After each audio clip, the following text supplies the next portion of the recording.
after-dinner program, while you're finishing your dessert, is someone who needs no introduction, Ian Barber.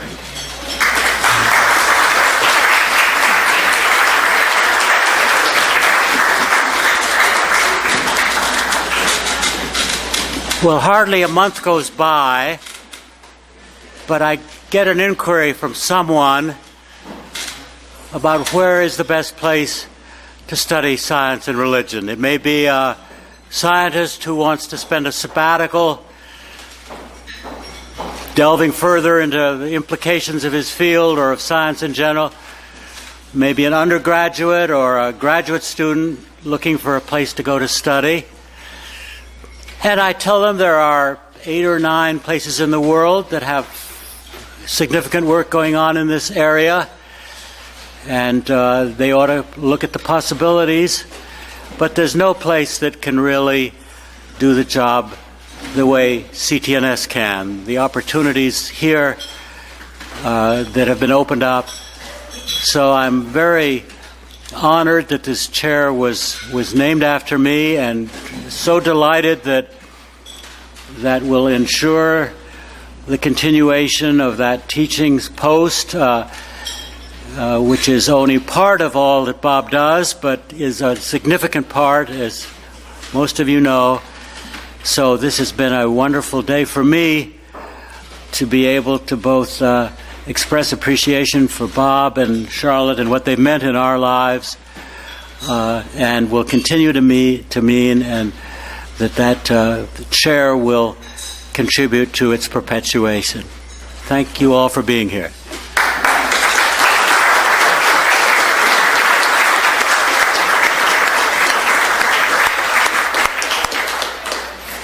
Ian's remarks remind me of something that I would like to propose to the board at CTNS, which is a change of the name for the center.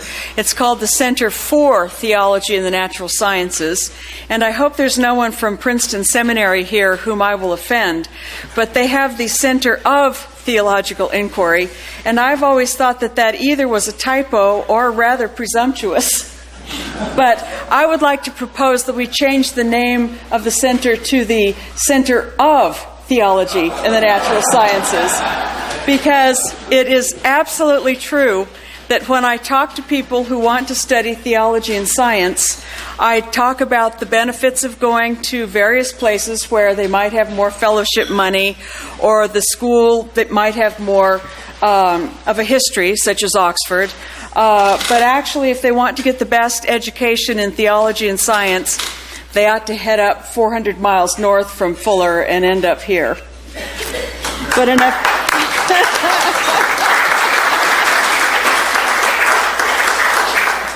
Do we have a second for that? The next person that I would like to ask to speak, who also needs little or no invitation, or no, actually that's the opposite. Charlie is very humble and he needs a double invitation to come and speak, but he needs no introduction. So Charlie Towns.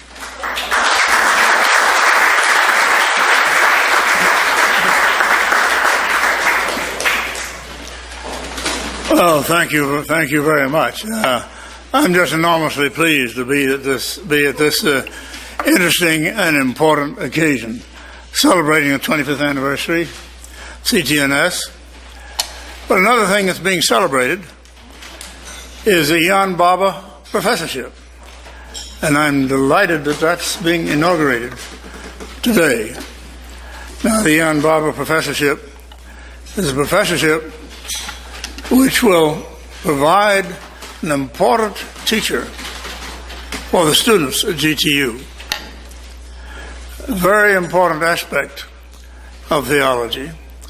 The Jan Barber Professorship, and that professor, in affecting students at GTU, will affect our pastors and our professors, trained people, and so on. It's going to have a very important impact.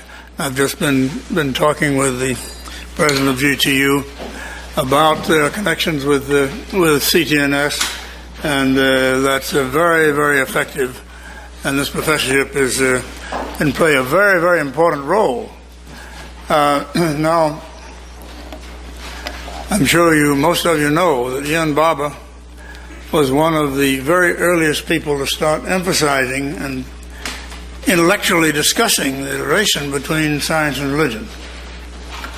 He was one of the initiators of the real intellectual field we call science and theology today.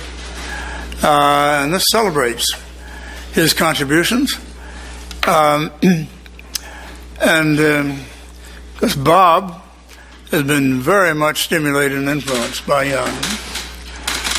He's had a very powerful effect on Bob Russell and hence on CTNS and all of the things we've been talking about.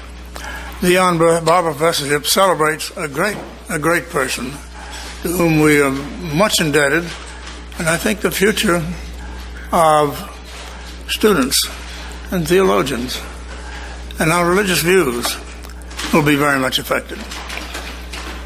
This professorship is a professorship in which the professor is appointed by CTNS, but he has to be approved by GTU.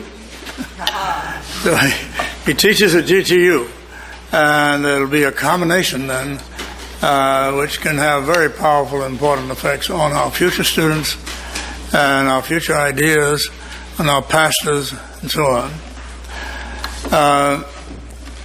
The funding, fortunately, the funding for this professorship is coming along very well. More than half of what's needed has been raised, and that's great.